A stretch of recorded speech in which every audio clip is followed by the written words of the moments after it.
Mama wakwaba wofreme Ajua search name Mesrel. Now I subscribe to my channel. Me a notification bell also for more news. Boku Pempetruni lawyer. Catherine say, Uncle Tia 40,000. Emma also children's home. I want no tomato poku prempedimu. Yes, I mean, you see, can I mepe? Na se mi dia. Ma bon by na who betse. Enti. Uko tuya asempa na akotena koka asem no. Sa akọ koka se wobua oka ne wa. Wo se asempa ndi obetumi akoka. Na se sika na okotua no su home ne die. 40,000 no. Wontimi. And so when you uncle coach. And it's a court. Yes, you could chat it 5 billion. We are sure press conference now we are now 40,000 and so from my court. No, your press conference, TV stations, I would run almost something in our life. Woman, something in our life. No international cassette.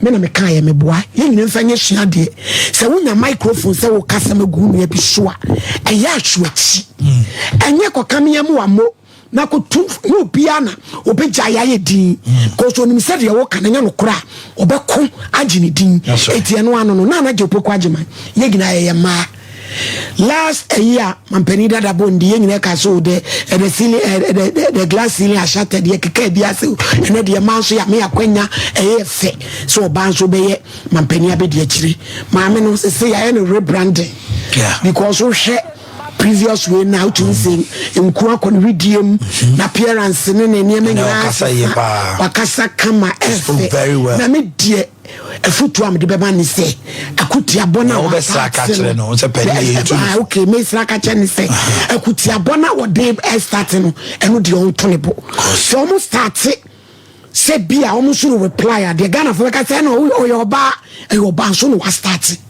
and I would be two sheets and one can dear why you obey dear what day boys excellency John Bremen mama ne ma any Ghana nyina as a whole na ya nyini tum no nya ya kutiabo and na me dia me nkaka se obi ya ne die onyai eno de hone die kanu no wanfa me shema kanya we wasema o kan de sa hone kakra no wanfa me kan wan kanya we na me no say MPP for so ebe reply no na se basa mo obi me ka so your bad because on wedi kan akoto jo me de ba wonye di no wono so nyi so man pani ma de health be shanensa na ni be ku health ho pa they toss me Women's World Banking she's going to create billionaires billionaires Ghana am a mama bosia pa mo dia ye dwuma ebo ten asante ebo akame oi okay what the cow we say media yeah me judge obia from area of expertise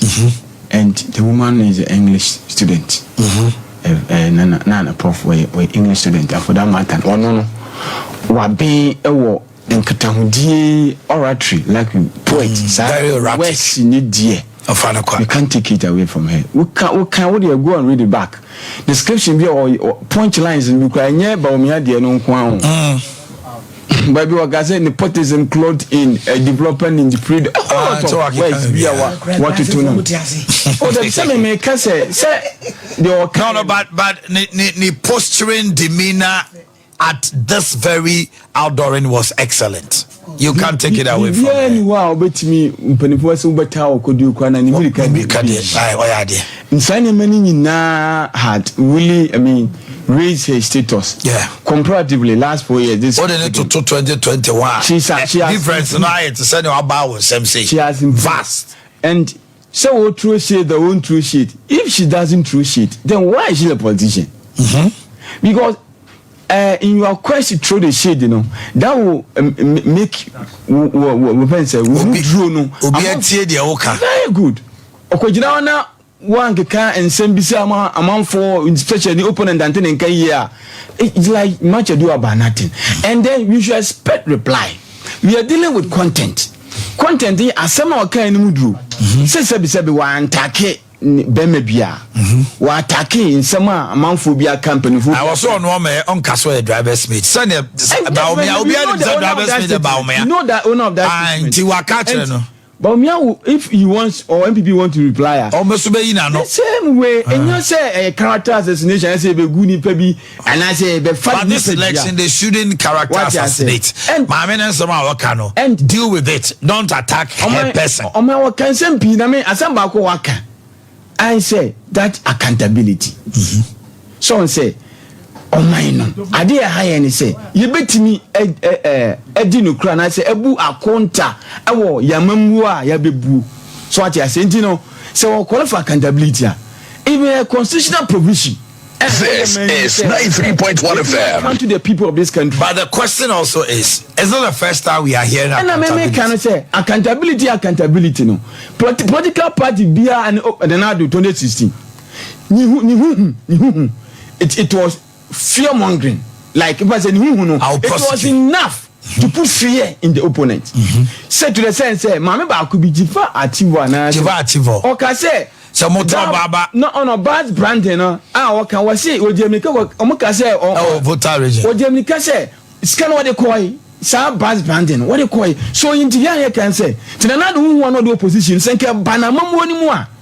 So what you say? Then I come back, Kobusa, the late Kabana, I mean, Kobusa and say, Nanado no any answer, Nanado for front Abba. Sani, no, it scares you. Say, hey, Nanado, do they in the political opponent? Na me. But all say, now the issue becomes, the former president is talking about accountability. Utel be say free anka, or say, or no, near me, CC, no. Omo can create new song, but no, your mama dealt with it. Na do there, I also claim for. Did the nipa John Dramani Mahama Muse obey deal with corruption? No, officer was through Ghana. Oh my, Nibusau. Next row one. Once I never come Mahama, yeah.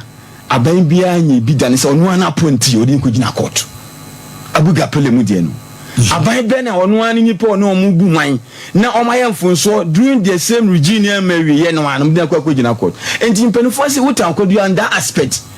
What did never could be this agent watch JDB? Said another appointee.